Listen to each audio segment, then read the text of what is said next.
We left to teach you a lesson, you jerks. Actually, the lesson is pretty much anybody can host the show. We were in Northern California filming a bunch of packages and specials and whatnot for our big 420 special, which oddly enough airs on April 20th, right? 420. Yeah. So, hooray. Also, my mind is a very wet blanket right now. It's true. We're coming to you live from the G4 studios in Los Angeles. On the show, you may remember him as Jacob from Lost, but Mark Pellegrino will be here to talk about life as a vampire on Being Human. Plus, AT&T is buying T-Mobile in the loop, and we'll figure out if that's going to help the reception of AT&T or end service completely on T-Mobile. We really don't know. One of the two will probably happen. And today's musical playtime, we'll check out the new GarageBand for iPad. Apple didn't invent music, but we're going to give them the credit for it anyway. And we'll salute new kings of dot comedy. Today's coronation is for Epic Mealtime. They stepped up big to make a meal that was almost 80,000 calories. Oh, so close. So close. So close. 79,000. By the way, the bag may say that 2 cookies is 1 medicated dose. Maybe if you're a linebacker. Medicated dose of what, Kevin? Awesome. It's medicinal. Viral video status is at DEFCON 1. Going around the net.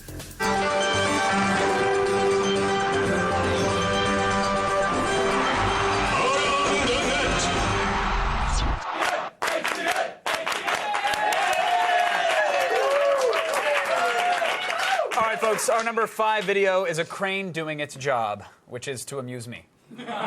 Things work out for Kevin, but not for this crane operator.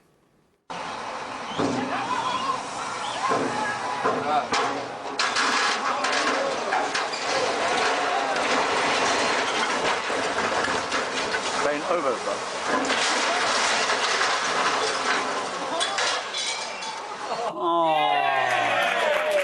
What a mess. Yeah. Well, look, you know, he did put the boat in the water and a deuce in his pants and a smile on my face, so I guess he couldn't have done it any better. Cheer. Crysis 2 is out in stores tomorrow, but today we have a look at an Easter egg from the game. Yeah, here's 2 guys, 1 elevator.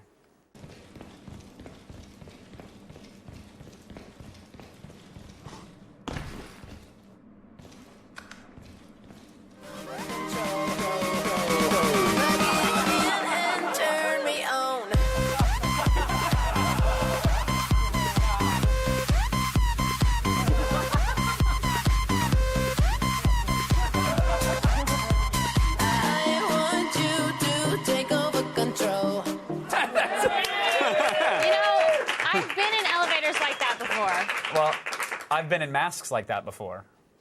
So, I'm just saying, the Crysis in Crysis 2 looks sexual when I play it. Have you ever done it in an elevator?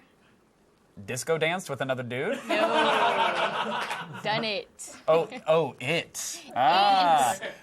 Not all the way, no. What the hell does that mean? It's an honest answer. I mean, there's, you know, what was that? Someone held up a number. Was that the number of bases at third base? Yeah. Yeah, and I slid in a third. I didn't... It was like, I don't know. I was like, because elevator was coming, I'm like, I don't know. Get it in there. All right. Good game. Good to know. And at number 3, we have proof that everyone eventually gets their 15 minutes of fame. Including this Norwegian teenager whose passing knowledge of the Out Here Brothers song Boom Boom Boom has made her a star on the internet. I say boom boom boom, then everybody say way ho. I say boom boom boom, now let me hear you say way ho. I say boom boom boom, then everybody say way ho. Boom boom boom, now let me hear you say way ho. I say boom boom boom, then everybody say way ho. I say boom boom boom, now let me hear you say way ho.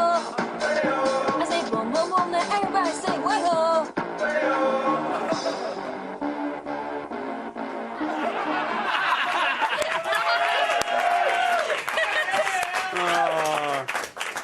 That video just makes me grateful that YouTube didn't exist when I was a teenager. Why? What did you do in your bedroom, Kevin? Have you talked to my mother at all? No. Then nothing. The answer's nothing. I didn't do anything. Mostly reading and homework. Uh-huh. Well. Move over, Wasp. Today we found the worst metal band ever. Yes, during a multicultural club assembly, so the kids know it's going to be fun. At Kentridge Elementary, the metal club demolished metal classics from Pantera all the way to Disturbed.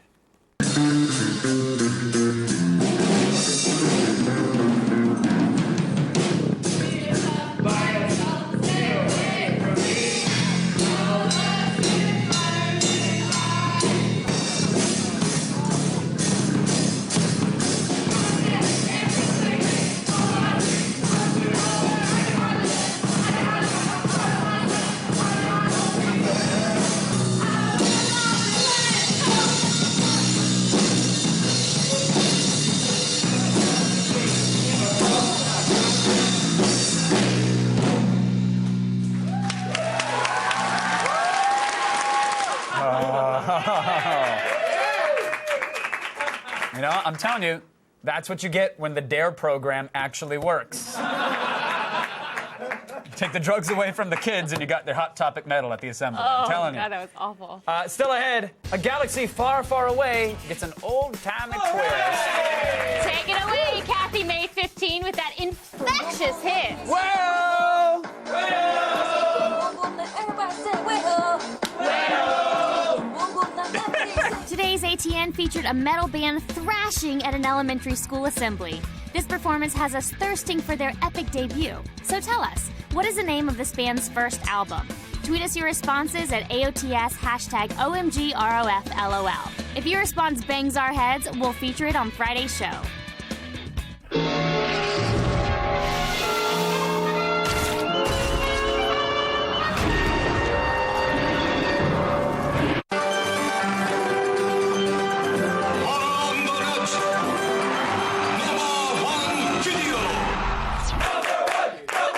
My birthday's on a Friday. This Friday? No. Like, Candace is My like, birthday is- I was born one of these years. My birthday is exactly 1 month from 420. And other mathematical awesomeness from Candace Bailey. I bet you can't guess what my birthday is. I can't. Today's number one item comes to us from a galaxy far, far away. Also from England. The YouTube account Vader Plays For You is a treasure trove of awesomeness. It's basically a guy dressed up like Darth Vader playing music on a piano, and we promise it's better than it sounds. Yeah, I hope. Here's the Sith Lord himself tapping out the jaunty theme to the old British game show Bullseye. Right, guys? Bullseye? Oh, yeah. Oh, Bullseye. With a bit of the Imperial March thrown in for good measure.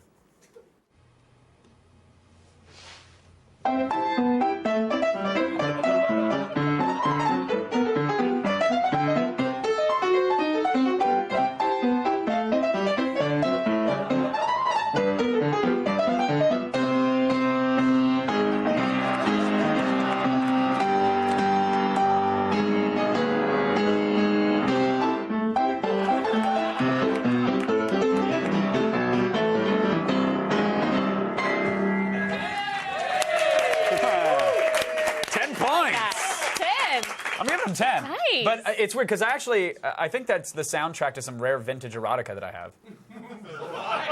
So I really know. I think it is. Please don't make us watch it. No. No, I think we should watch it, you know, for history.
instruments to play music?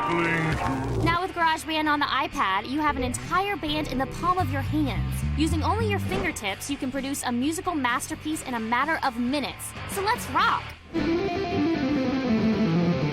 The iPad version of GarageBand looks and feels just like the real thing and has multiple methods for assembling the building blocks of your opus. To start, the tempo can be set by manually tweaking the BPM, or the program can automatically set the tempo for you by just tapping it with your finger. There's a small selection of loops you can just throw on the timeline, but who needs them? You're here to make music. All in all, there are 7 virtual instruments to work with, and you can stack up to 8 tracks per song. The standard instruments, like the keyboard and drums, are pressure sensitive and work just like their real-life counterparts.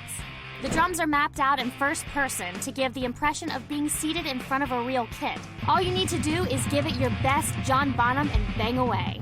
To lay down the beat, hit record and play along with the click track. If you mess up, don't worry. There's a dedicated undo button standing by. Find the rhythm you like, hit the multi-track button, and your recording is automatically added to your composition. But maybe you need a little help making things sound good. Well, you're in luck. There are 4 smart instruments that pretty much do all the work for you. On the smart drums, you just need to drop each element of a drum kit onto a grid, like the snare or cowbell, and you've got a perfectly timed beat. When it comes to the smart keyboard, instead of standard piano keys, it provides a full range of arpeggios and chords for whatever key the song is in. With one finger, you've got instant chordification. Stick with the grand piano or try one of the organs to add some soul. Same goes for the smart guitar. There's a set of chords on both acoustic and electric guitars, with the option of strumming strings individually or shredding a solo on the preset scale or virtual fretboard. The smart instruments also have an autoplay feature. Turn it on and the music is literally played for you. Look, Mom, no hands! Adding vocals or any other real-world sounds is equally as easy. Record whatever you want directly into the microphone and add an effect with a single stroke, or use the sampler to record a short sound and set it to a standard chromatic scale. Meow. When you're all done, share your masterpiece with friends, send it to iTunes, or email it with the push of a button. GarageBand is a surprisingly robust music tool for only $5. It's easy to use, fun, and actually teaches you how to play music. In other words, GarageBand on the iPad turns anyone with fingers into an instant rock star. So what are you waiting for? Go forth and rock on! Meow, meow, meow, meow, meow. How much longer before real musicians are completely obsolete? Another 2 years and 6 weeks. So, no, really. May 2013. I can't wait. You said that's my birthday month. What? It's Are my you still birthday. really? When is your birthday? May 20th! Hey! Here we go! May 20th. It's so far away. That's real. That's the long tease. If we are still on the air by then, we will probably reference it. All right. I hope so. Now, come on, show me your tweets. Come on. Show me them tweets. Actually, Okay. they're over there. They're over there. I like the sound of Yeah, that. I didn't like the way that sounded either. Are you creeping up on me? What are you doing? I'm just walking over to look. Okay, good. You go ahead. Get on up and close personal. Go ahead and read one of them tweets. Ocular nervosa. I did it in an elevator once. I'd like to try it with someone else, though. That's pretty funny. I like that. I mean, if it's true, sorry. But if it's not, then that's funny. Jacqueline Turner. What does she have to say, I thought Candace? you were going to read. Sounds like Kevin did a lot of personal boom, boom, boom on his wee-ho as a teenager. Hey! I definitely did, yeah. You want to read one? Go for it. Yes, okay. All right. Do I have to walk over here to the you reading do. position? That's the rules. R. Silent wrote, I was leg humped by a poodle on an elevator once. Can I join the club now? If it was consensual, yes. And THX 1138 DDS says, I've only gone down an elevator. Oh. Do we believe that it's a girl off the thumbnail? Because, I mean, odds of women on Twitter, slim. Odds of women on Twitter tweeting attack of the show, poof, imaginary. But, sure. Have you gotten any elevator action? Not the 80s game, but any actual... Oh, no. No sex till marriage. If you want to be a part of the show really? and end up on our Twitter wall, tweet us at AOTS or use the hashtag AOTS. Okay. Still a buying T-Mobile affect your cell phone bills? We'll find out in the loop. That's fun. And later, Being Human's Mark Pellegrino will be here live in studio.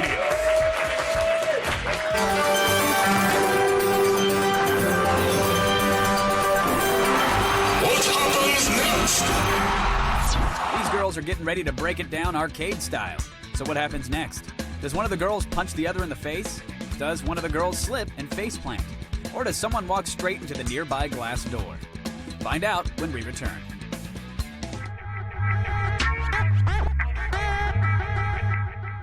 Allison Brie and we are about to partake in eating giant toasted ants. 1, 2, 3.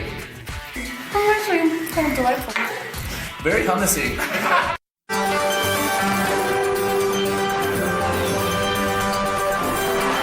What happens next? These girls are getting ready to break it down arcade style. So what happens next? Does one of the girls punch the other in the face? Does one of the girls slip and faceplant? Or does someone walk straight into the nearby glass door?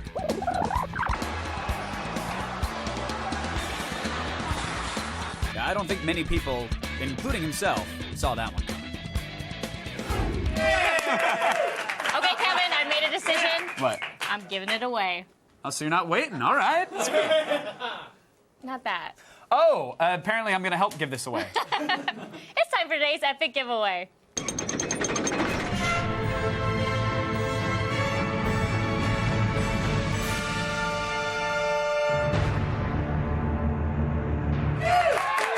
Today, one lucky viewer will win an entire Dungeons & Dragons deluxe collection courtesy of Wizards of the Coast. You're going to get the classic D&D starter set along with a Dungeon Master's kit, Monster Vault, and over 13 game supplements, board games, and books. Sunshine be damned!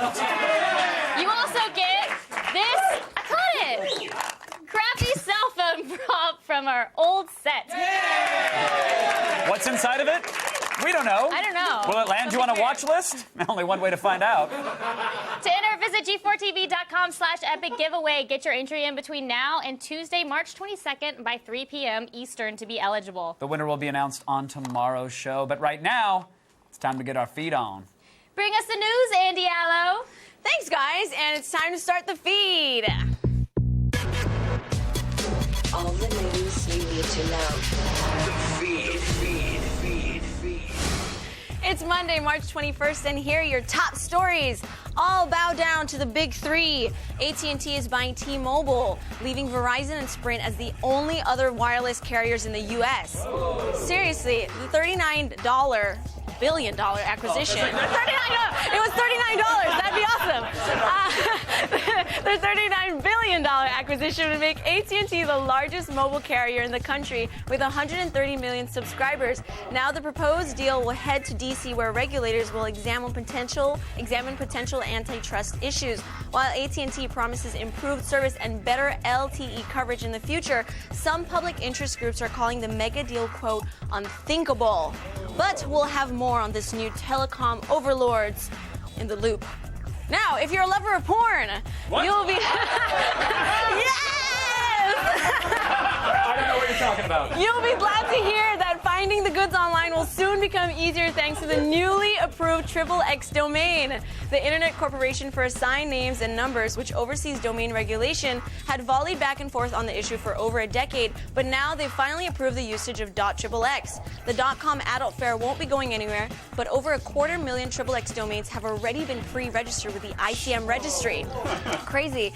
At $75 a registration, a rep with ICM says that they stand to make over $200 million a year, whoring out the newly minted domain. Now, the master of horror is in talks to write an episode of The Walking Dead. At a panel during the Chicago Comic-Con over the weekend, actress Laurie Holden spilled the news that Stephen King is rumored to be writing an episode for the upcoming season of the AMC series, which isn't slated to premiere until October.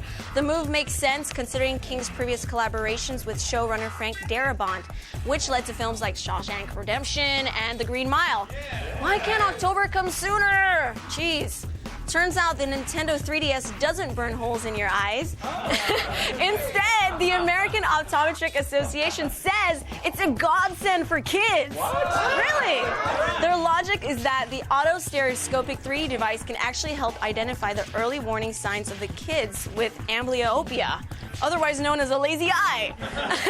The AOA has actually endorsed the 3DS and said that it's safe for normally developing children to use, despite Nintendo's warning label that suggests children under 6 should stick to 2D mode.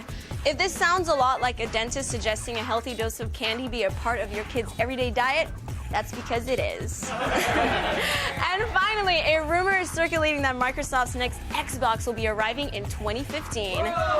Tipsters caught wind of an online portfolio listing from an industrial designer, Ben Peterson, that described a hardware project for Microsoft slated for a release in 4 years.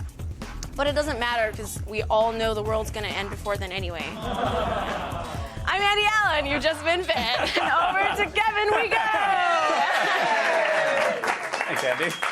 On that uplifting note, as you just heard, AT&T wants to add another T to its name by buying up T-Mobile. It's T-Loop.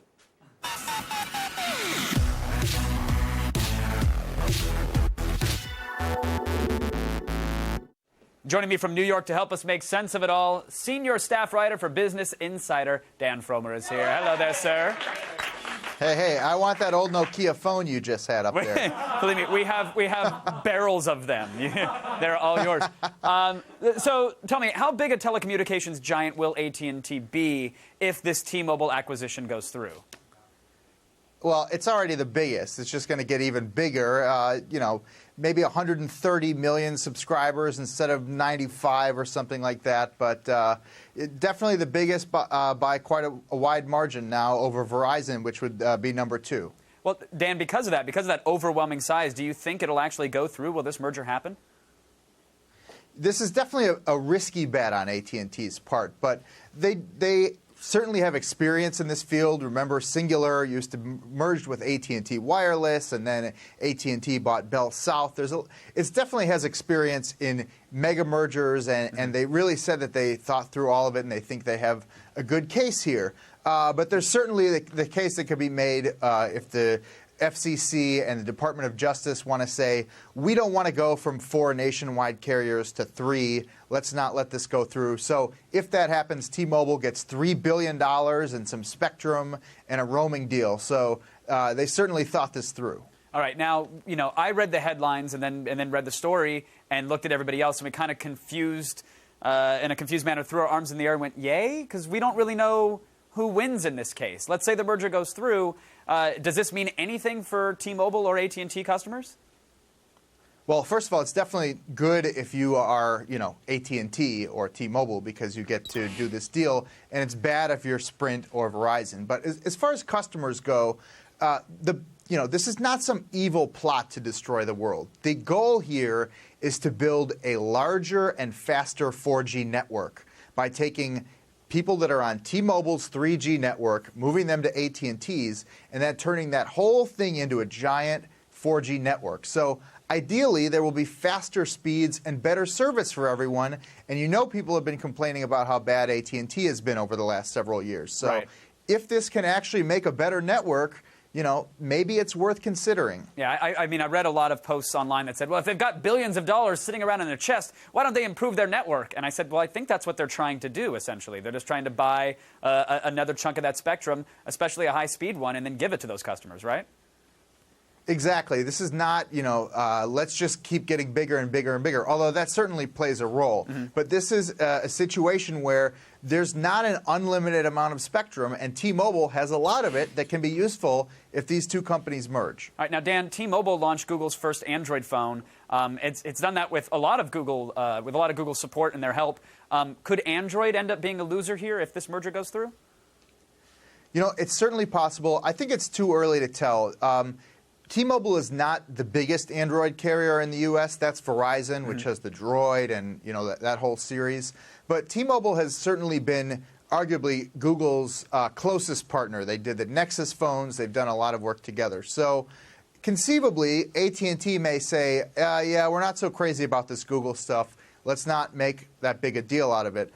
But they could also say, oh, this Google stuff's great. We don't have the exclusive on the iPhone anymore. Let's go huge with it. Right. And then that would be really good news for Google. So too early to tell. And it was an interesting timing with this announcement as well because, just recently, Sprint and Google have sort of done a little partnership now where Sprint customers can have their account tied to Google Voice and vice versa. Sprint is sort of the little fish in a very large pond, going to be a huge pond very soon. How can they survive? Do you think Google will buy them out? Do you think there's going to be more partnerships along that front? Well, Sprint is definitely in a worse position than it was before this deal was announced, especially because it also was trying to buy T-Mobile. So it kind of loses twice there. So what happens to Sprint? Well, Sprint could buy up a bunch of smaller carriers and try to get bigger itself, or it could sell out to someone like Verizon or maybe Comcast if the government lets them do that. Or there's also these crazy ideas like maybe Google might buy Sprint. Google has already partnered with Clearwire, which works with Sprint for 4G WiMAX service. And look at the Google Voice Sprint thing that was announced today. This is one of the few times we've actually seen innovation on the carrier level with software.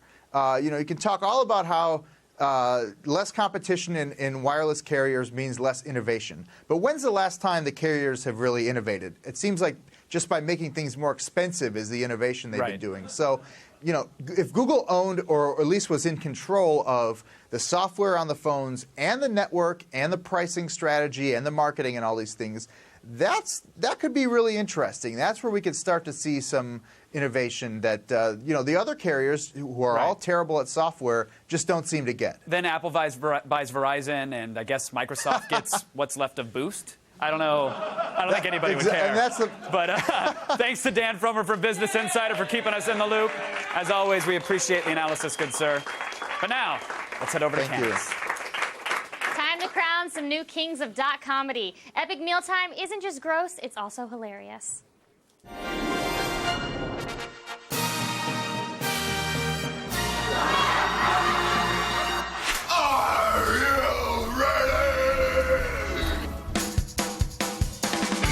Though it hasn't even been a year since they joined YouTube, Epic Mealtime has already racked up over 45 million views. But this is no sketch comedy troupe, and their key to laughs isn't nutshots. These guys have filled a kitchen with mouth-watering deliciousness and culinary horror, and the result is the web's funniest cooking show. Bacon strips and bacon strips and bacon strips and bacon strips. According to Epic Mealtime's ringleader Harley Morenstein, their hometown of Montreal, Quebec has a reputation for deliciously greasy foods. In this tradition of cheeseburgers and poutine, a French concoction of fries, gravy, and cheese curds, Epic Mealtime was born. This close-knit group had been drinking and cooking epic meals together for years, especially with bacon. In 2007, Harley uploaded a disturbing video of himself eating a Wendy's Triple Baconator to YouTube, but it didn't find much of an audience. The eating and drinking continued, but no cameras were involved. Then, in July of 2010, Harley and close friends Muscles Glasses and Sterling Toth, the man behind the camera, decided it was time to return to YouTube. There, they could share their love of food and cooking with the world. The trio visited fast food restaurants all over town, gathering ingredients for the worst pizza ever made. It's me. I want the Baconator again. With its mix of sharp one-liners and artery-clogging visuals, Worst Pizza was a near-instant hit, pulling in over 100,000 views in 1 week. To save their mascot Muscles Glasses from an early heart attack, more friends were included in their follow-up videos to help consume the massive quantity of food being prepared. What's it taste like? 3 different types of animals. But it was their 5th episode, the Thanksgiving Turbacon epic free-for-all, that put them over the top. We went out and got a pig, and we got 5 birds to put inside of it. Turkey, duck, chicken, Cornish hen, quail. We rolled it all together, and then we sewed it shut. This 79,000-calorie monstrosity scored 1 million views in just 1 day and cemented Epic Mealtime as one of the fastest-growing YouTube channels of all time. Epic Mealtime's success has also caught the attention of the mainstream media, with several newspaper articles and an interview on ABC News. Though no one in the crew is a classically trained chef, there's always one person on hand who ensures that the food is safe to eat. Someone's gonna die tonight eating chili. And Epic Mealtime insists that everything they cook tastes delicious. None of it ever goes to waste, and no one has ever vomited. Tastes like crazy alcohol rainbow pig. They may even be coming to a TV near you. In early 2011, the group signed a deal with a Hollywood rep who is shopping around the show to interested networks. And there's much more to come. The guys say that they haven't even started on seafood yet. Bacon stuffed lobster, anyone? Changing the game. Good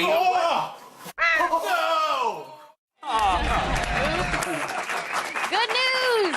G4 will soon present Sucker Punch, an exclusive look. That is good news. Yeah, We're going to take you behind the scenes of Zack Snyder's new Subconscious Action Fest. Hear from the cast and the crew, including an exclusive sit-down with cinematographer Larry Fong. So watch it on March 24th at 8 p.m. But first, it's time to attack this green tech. Okay.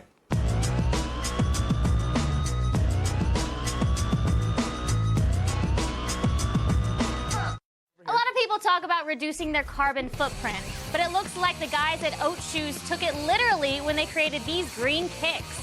Made from biodegradable material, these sneaks were developed to not only look good, but be completely compostable as well, which means after you've worn them out, you can bury them in your garden. They haven't been released yet, but you can check them out over at oatshoes.com. Now, typically, comic books and farming don't belong in the same sentence, unless it's the comics from Sprout Home. These two comic books, April Showers and The Gardener, are only 2 pages each, but have been infused with seeds. Now, this means that after you're done reading them, you can plant them out in your own garden of wildflowers and herbs. No, not those herbs, Kevin. Head on over to sprout.home.com. Sorry. Screw all of you shirts. And get started on your garden for $10 an issue. And finally, we know Kermit the Frog said it isn't easy being green, but clearly he wasn't wearing one of the stylish wooden watches. These watches are made of natural wood, completely free of toxic chemicals, and come in a variety of colors. And for every watch purchased, a tree will be planted, making these timepieces perfect for both the hippies and the hipsters. Swing by we-wood.us and make time to save the world for about $120. For all these green items and more, head on over to g4tv.com/AOTS. Stay tuned for a vampire who doesn't sparkle. Mark Pellegrino from Being Human will be here soon. This portion of Attack of the Show is brought to you by Warner Brothers Pictures' Sucker Punch, from the director of Watchmen and 300, in theaters this Friday. Fail. You're dead. Major fail. Fail. Good. Fail, fail, fail, fail. You lose.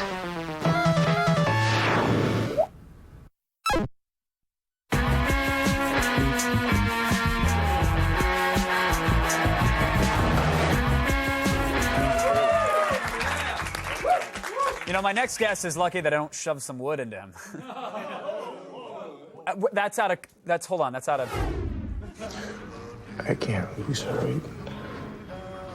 I'm sorry, I can't lose her.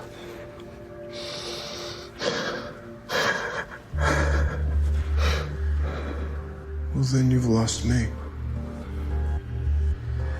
I can't trust you with my life the way that I once did. And if you don't get rid of her, I can't support you. And I'm not gonna stay around and suffer your consequences, tidy up your mess. Not anymore. I'm done. I'm not gonna heed you. I will succumb to you, not ever again. I renounce you as my maker. You would turn your back on me. Joining me now, Mark Pellegrino. How are you, good sir? I'm okay. How you doing? Doing very well. I heard you just got back from Ireland. I did. Were you over there? Were you actually there for St. Patrick's Day? I was there. I was in Galway for St. Patrick's Day. There, it's a national holiday. Understandably. Yeah. What was the process for getting vomit out of your shoes? I didn't. I just left the shoes there. Let it be? Yeah. Is that what it is? Check-in at the airport on the way out, it was just a row of vomit-covered shoes? row of vomited shoes. Is it as debaucherous as I might imagine St. Patrick's Day would be in Ireland? Actually, my experience with it was a lot more innocent, believe it or not. Parades, lots of kids, lots of green, lots of fun going on. We left Galway before the debauchery, I think. Oh, okay. Yeah, and we went to a place called Kennedy Castle and had a nice, quiet subdued. Is that like a Bennigan's, like a themed restaurant? As a matter of fact, it is. No, it's a 13th century castle, haunted castle. Yeah. What, a haunted castle? Haunted castle. You chose to stay there? Chose to stay there. I was hoping to be visited by the monk who apparently haunts the place. Did you hear anything weird? Any chains rattling or? No, just whatever was going on in my own mind. Okay, is that a good thing? If you're able to sleep. When you hear there's a haunted castle and you're walking around the hallways, you do kind of get a little bit paranoid. Yeah, understandable. Well, I mean, I'm paranoid in daily routine walking down the street, but haunted castle would elevate things, absolutely. I don't blame you. You're in L.A. Yeah. People, I think, obviously they know you from Lost, and from, of course, from Dexter, from Supernatural. But what is it that draws you to these characters that, I mean, you would say maybe they're misunderstood. I might say they're homicidal. Even Jacob? Well, no, Jacob's more Christ-like. Yeah. But what draws you to these? I mean, there's a spectrum. You're at one end of those spectrums with those characters. I think they're fun. I think they're the people in the scripts with the most to do and the most interesting emotional arcs to follow. So that's what attracts me to them. But you don't think the bad guys are? We were saying that you don't think bad guys are really bad guys. You think they're just misunderstood? Yeah, I think they're misunderstood. I think they're going for things that anybody else would go for, like in Dexter. I mean, the guy just wanted his family together. The audience decides for themselves whether or not he's doing it appropriately. Right. Yeah, I think so. And he had some issues. I agree. Now, being human is different because you're a vampire, but you're a vampire cop. Which is already an interesting blend. And the story is really just you trying to hold your family together. That's it. So, again, not misunderstood. It's just I like to snack on people and I love my kid. That's it. And my kid has decided that the family business isn't worth his while and he's going his own way. And so I'm just trying to bring him back into the fold. Doesn't respect his old man. Doesn't respect his old man. How dare he? After all the sacrifices I made for him, he leaves me. You saw how ungrateful he was. I did. That jerk. Just one little clip. The audience will decide if he's ungrateful, and they have.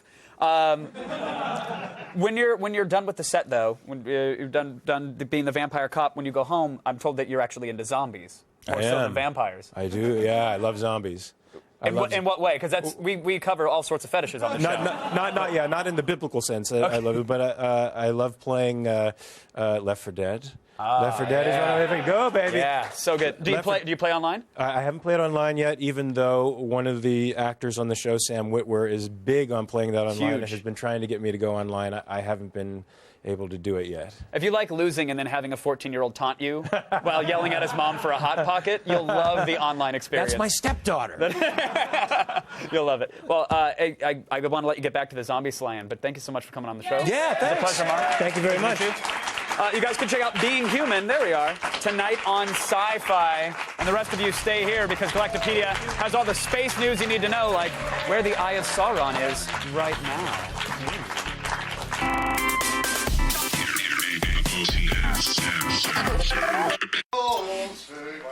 Wait for the music,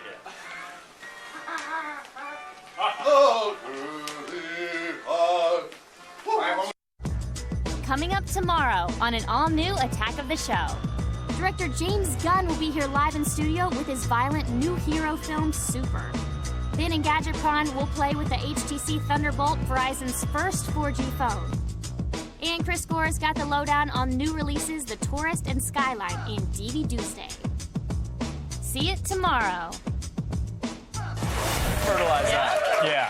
NASA retired the space shuttle, but they're not slowing down. Today's Galactapedia brings news about the escalating search for life in the stars. Space. Your turn. Oh. Unfortunately, one of the things they found is the Eye of Sauron in space.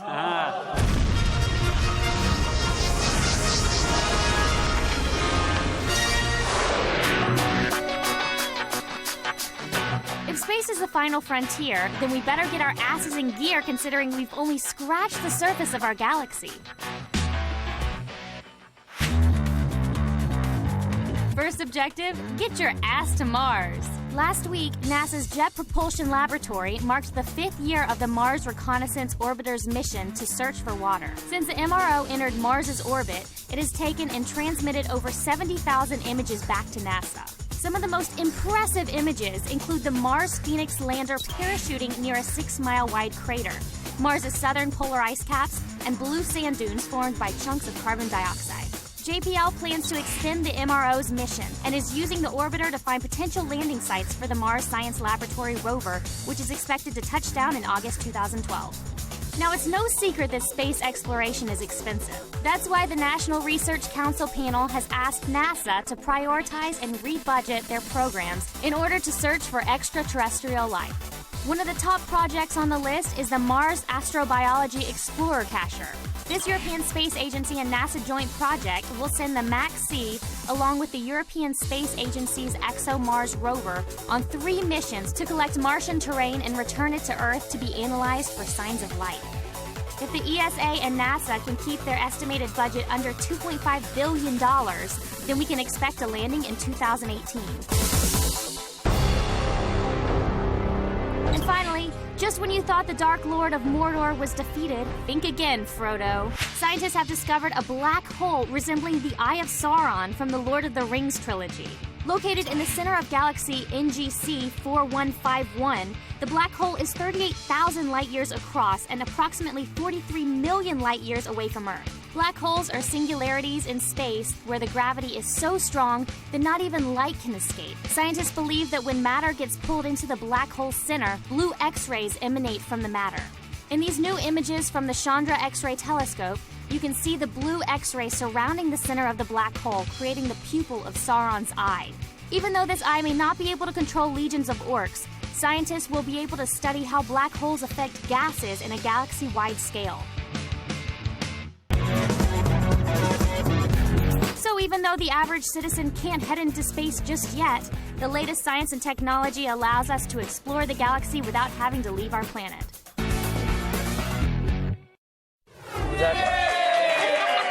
Someone yelled something there. Are we still live?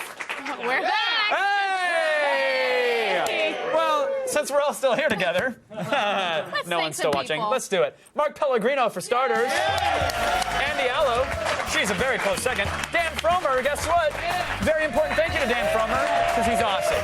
Now stick around, a wetsuit starts right now. Good night, everybody. Good night. All right, so how many guys were in the elevator?